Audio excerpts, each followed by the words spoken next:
What's up, gang? It's Willie Rebuild back with another one, baby. Old AKA Mr. Miyagi. That's right. What we about to get ready to do today is we got some new rubber for the Monte Carlo. That's right. Got some new rubber. BF Goodrich. All full, mounted and balanced. And we gonna go over there to the shop, repair the brake lines, and get these wheels and tires mounted. But first, before I mount them, I'm gonna try to go to the car wash and just give them put a little degrease on them, try to clean them up a little bit for them, clean it up, try to make it look presentable. But we got the new rubber for the Monte, so we gonna get that installed. I had found my little brake line tool, but ain't much of it left. So I went and got me a new one and a new pipe cutter. So we gonna go and repair those brake lines and get that underway. Get those brake lines on, try to get the wheels and tires on, and get it to where we can take it to the exhaust shop. Now I'm gonna give y'all a little sneak peek of what we got going in the box Chevy, baby. That's right.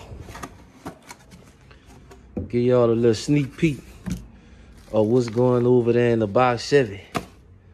So right here, what you see is brand new pistons, brand new bearings. That's 30 over piston for a 6.0. 30 over piston. Got our rods right here. And I gotta be careful moving this stuff around with one hand, cause I ain't trying to drop none of it and damage it. But as you can see, got our 6.125 rods forged. And for the engine builders, or for the performance guys, y'all should already know what it's going at by what I told y'all is up in that box, up in those two boxes. So in this bottom box, y'all already know what we got in there. That's right, 4-inch crank, baby. Box Chevy getting a 4-8 stroker. I got the block at the machine shop. They getting ready to blow the block out, clean it up, make sure everything good, clearances and all that they're good. And we about to get the bill for the box Chevy underway. I got the rim in the shop. We gonna start ordering the parts for the rim for it. Got the suspension, full UMI kit to go up under it. Got that already. So the next thing we gonna start working on is getting this trans. Still waiting on my other parts for the LT build. But I'm gonna go ahead and tell y'all what it is. I think it's a 71 or 72 Impala. It's a dump, baby. That's right. Old Willie Rebuild gonna knock it out with the LT swap. Have it running like a champ, gang. But enough talking. I need to load these wheels up in the back of the truck. I got this brace right here too for the Monte Carlo. Fucking shit just me in my hand. Got the brace.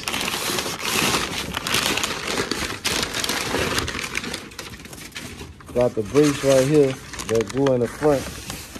The BM brace. We gonna go and install that today, cause we gotta get it roll ready right now, gang. We gotta get the old Monte Carlo roll ready.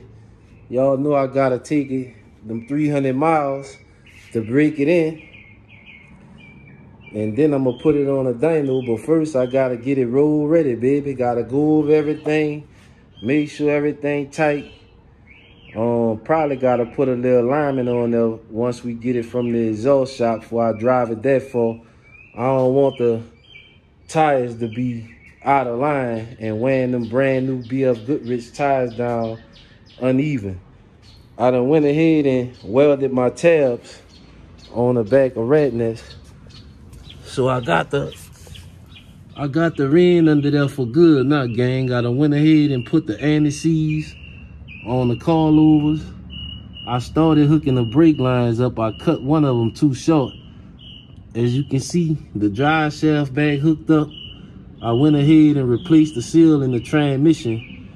And the only thing I gotta do now is I gotta pick the engine up and put some sealing on my not sealing, some Permatex on my little oil drains on the front of the pan, because I didn't put none and they got a little small leak. So I want all that taken care of before I go to the exhaust shop. Let me bring y'all around here on the other side. I don't know if I showed y'all, but we got the exhaust sitting right here. Got the X pipe, got the baller, 3-inch baller, got 2 3-inch flanges. 2 3-inch flanges so we can hook to the header. So in case I need to drop the exhaust, I won't have to cut the pipes. But real soon I'm gonna have it ready to go to the exhaust shop once I fix that little leak, because I might have to take the headers out to jack the motor up to fix the leak. So I don't want to put the exhaust on first and then have to take all that back loose. But that's where we at with that. Also, I started gluing the rubbers in for the T-tops.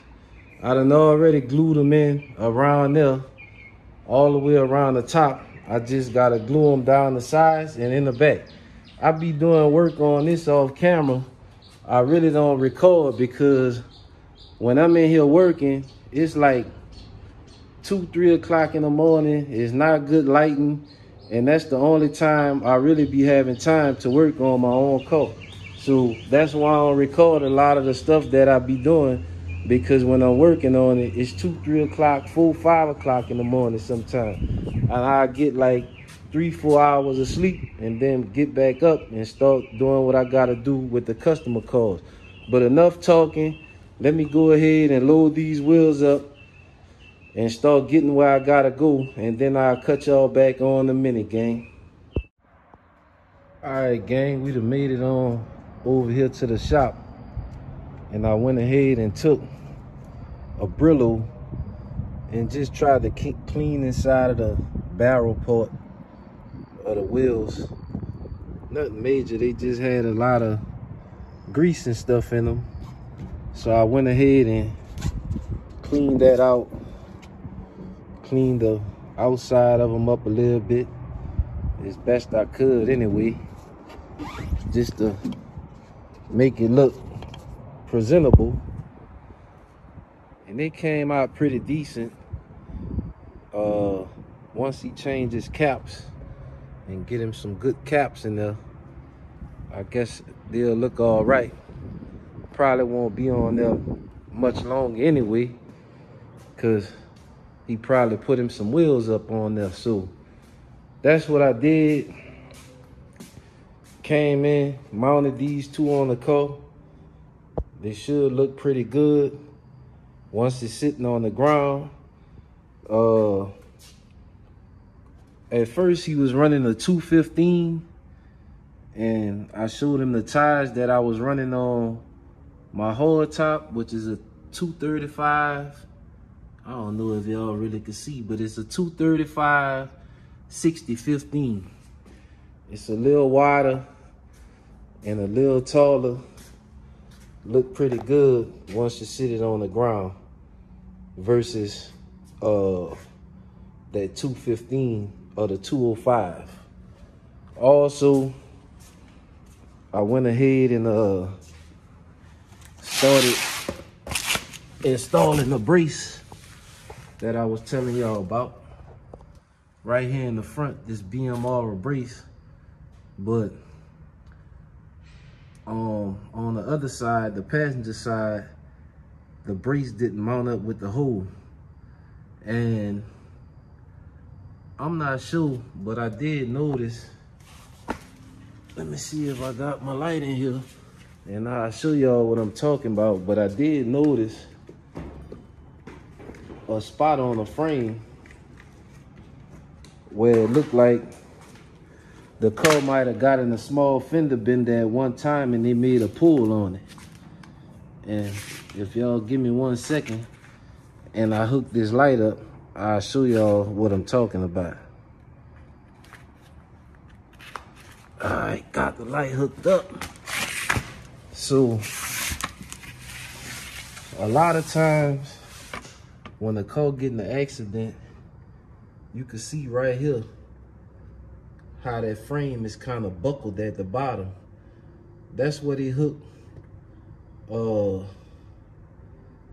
like the little hooks from the frame machine to make a pull on it. So I'm talking about this bottom piece right here.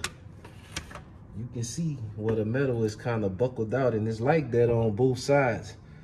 I'm not sure if the tow truck driver, if a tow truck driver put one of these tow hooks in there or what. But on my brace on this side, you can see that my hole is not exactly lined up, and the more I push up on it, the further it go away. So I'm gonna have to drill 2 holes in it to mount the bracket on that side. Not really sure why it's like that. And like I see, you can see right here, once again, that buckle in the frame right here. That's usually where a body shop will put the hooks in to strap the car down to pull the frame. I noticed that I didn't pay attention in the back because usually they'll lock it down on all 4 corners, and I didn't pay attention to the back, but I did notice up here in the front that it was like that on both sides. So I'm not sure if the car was in a minor fender bender at one time or what, but you definitely can see what he was hooked. They hooked some hooks in there, and if, I doubt it if a tow truck driver would have put his hooks that high up in the frame to try to tow the car or to winch the car up on the truck.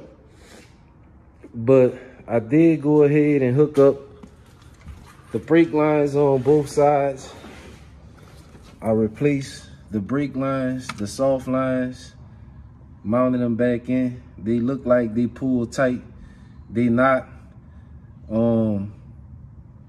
It looked like that because the car don't have weight on it, so the suspension is maxed all the way down. Once you put weight on the car, then you'll get a lot more slack in that line, but it's not pulled tight, as you can see. Let me see if I can show y'all. It's not pulled tight. It just look like that when the suspension is all the way down. In the back, I still gotta hook up the brake lines.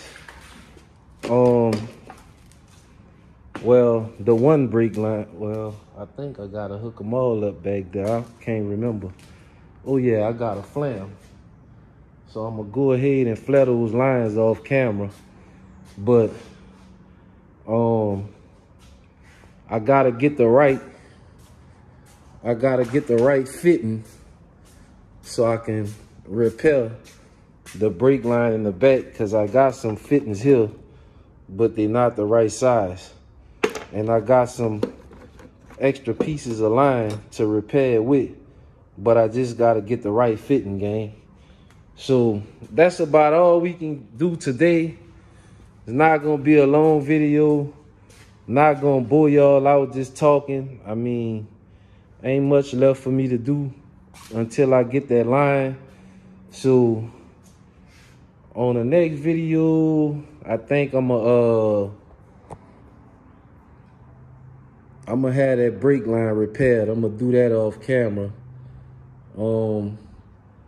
The next video I make on the Monte Carlo, we probably be taking it to the alignment shop and to the exhaust shop, and taking a little test drive in it on the street.